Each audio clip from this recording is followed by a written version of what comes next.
వివేకానంద రెడ్డి గారికి సంబంధించి నేను ఇంతకు ముందే ప్రస్తావించా.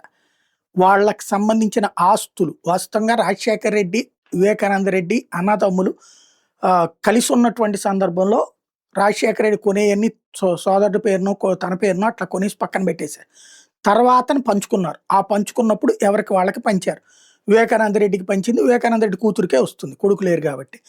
ఇటు వీళ్ళకి అన్నా చెల్లెలకి ఇద్దరికి వస్తది. అందరి పేరున రిజిస్ట్రేషన్ చేసేసారు ఆయన.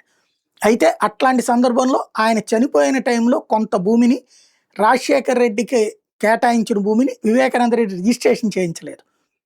ఆ చేయించమని అడిగేలోపు ఆయన చనిపోవడం, అది తనకి చెయ్యమని చెప్పి జగన్ అడిగారని ఆయన మీద సునీత అలిగిందన్నటువంటిది అప్పట్లో వచ్చిన ప్రచారం, ఆగ్రహించింది అన్నటువంటిది. అది పక్కన పెడితే ఇప్పుడు వివేకానంద రెడ్డికి సంబంధించినటువంటి ఆయన భార్య సౌభాగ్యమ్మ పేరిట ఉన్నటువంటి 7 ఎకరాలని వెబ్లాండ్లో భూములు లేకుండా మార్చేశారట. సౌభాగ్యమ్మ జిల్లా కలెక్టర్ చెరుకూరు శ్రీధర్కి ఫిర్యాదు చేస్తే వ్యవహారం పులివెందుల ఆర్డీఓ చెన్నై విచారణ చేపట్టి జేసీ అదితి సింగ్కి నివేదిక ఇచ్చారు. కే వెలమవారిపల్లె రెవెన్యూ గ్రామంలో సర్వే నెంబర్లు 352, 353/1, 354లో ఉన్న మొత్తం 4.12 ఎకరాల భూములు వెబ్లాండ్లో అక్రమ మార్పులు జరిగిన జేసీకి ఇచ్చిన నివేదికలో ఆర్డీఓ పేర్కొన్నారు. ఈ భూములు వైఎస్ సౌభాగ్యం పేరున రెగ్యులర్ ఖాతా నెంబర్ 763లో ఉంటే అవి నోషనల్ ఖాతా నెంబర్ 30004 కిందకి మార్చినట్టు తెలిపారు.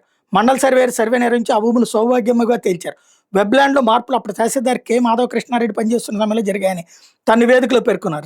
రికార్డుల పరంగా చూస్తే సౌభాగ్యంకే భూములు చెందుతాయని తహసీల్దార్ అక్రమాలకు పాల్పడి వెబ్లాండ్లో బదలాయింపు చేశారని విచారణ నివేదికలో తేలింది. 2020 నుంచి 24 వరకు పులివెందుల తహసీల్దార్గా మాధవ కృష్ణారెడ్డి పనిచేయడం, కూటమి ప్రభుత్వం అధికారంలోకి వచ్చిన తర్వాత జిల్లా కలెక్టర్ గారిలో ఎఫ్ సెక్షన్ పర్యవేక్షకులుగా పనిచేస్తున్నాడు. ఇటీవల డిప్యూటీ కలెక్టర్గా ఉద్యోగాన్ని పొందారు. కలెక్టర్ కార్యాలయంలో పూర్వస్థానంలో తహసీల్దార్ హోదా కింద పనిచేస్తున్నారు.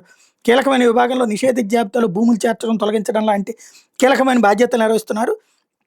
ఈయన ఈ పని చేశారు. సౌభాగ్యం పెట్టి 4 కోట్ల విలువ 7.03 ఎకరాలు కేవలం వారి పల్లెలో 2006 ఫిబ్రవరి 15 స్థానిక సబ్ రిజిస్ట్రార్ కార్యాలయం దస్తావేజుల సంఖ్య 1577/2006, 1579/2006 కింద 4 సర్వే నెంబర్లో 7.03 ఎకరాల భూమిని కొనుగోలు చేశారు. అంటే రాజశేఖర రెడ్డి సీఎంగా ఉన్నప్పుడు. సర్వే నెంబర్ 351/ఏలో 2.91 ఎకరాలు, 352/లో 4.05 ఎకరాలు, 353/1లో 0.04 సెంట్లు, 354లో 0.03 సెంట్లు, మొత్తంగా 7.03 ఎకరాలు సౌభాగ్యమ్మ పేరిట వెబ్లాండ్లో ఇప్పుడు కనిపించడం లేదు. ఈ భూములు మ్యుటేషన్ కోసం ప్రయత్నిస్తే ఆ భూములు ఆమె పేరిట లేనట్టుగా వెలుగులోకి వచ్చింది. పరిశీలిస్తే 2022లో అంటే జగన్ సీఎంగా ఉన్నప్పుడు సౌభాగ్యమ్మ పేరిటే భూములు ఉన్నాయి. సర్వే నెంబర్ 351 కింద ఉన్న 2.91 ఎకరాల భూమి సౌభాగ్యమ్మ పేరుతో పోలిన సగిలి వెంకట సౌభాగ్యలక్ష్మి భర్త పేరు గంగిరెడ్డి పేరిట బదలాయించినట్టు బయటపడి. అంటే మరి ఆ ఎర్రగంగిరెడ్డినా ఏంటనేది చూడాలి.